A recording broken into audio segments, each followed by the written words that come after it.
Partai Demokrasi Indonesia Perjuangan menggelar acara peringatan Hari Ulang Tahun atau HUT ke-52 partai di Sekolah Partai Lenteng Agung, Jakarta Selatan. Acara dibuka dengan sejumlah pertunjukan seni dan budaya, salah satunya kesenian dari Provinsi Bali.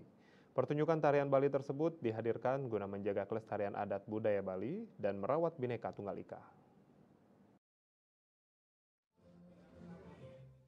Sebagaimana biasanya di setiap acara partai, kebudayaan dan seni juga dihadirkan dengan penampilan seni budaya Nusantara, lalu dilanjutkan dengan pidato politik Ketua Umum DPP PDIP Megawati Soekarno Putri, dan diakhiri dengan pemotongan tumpeng HUT ke-52 PDIP.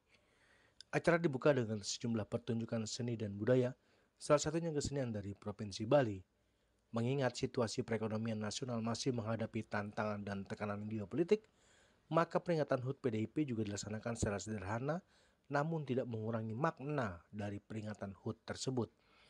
Turut juga dihadiri seluruh kader PDIP dan simpatisan partai, satgas partai, anak ranting hingga ke DPD, termasuk seluruh anggota legislatif, kepala daerah, wakil kepala daerah dari PDIP seluruh Indonesia.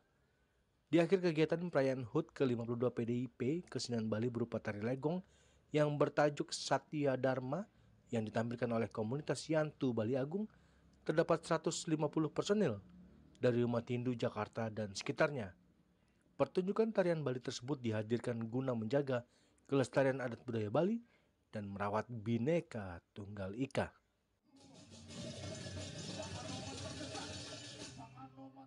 Dari Jakarta, Julius Suharta dan Ketut Sumadiasa melaporkan.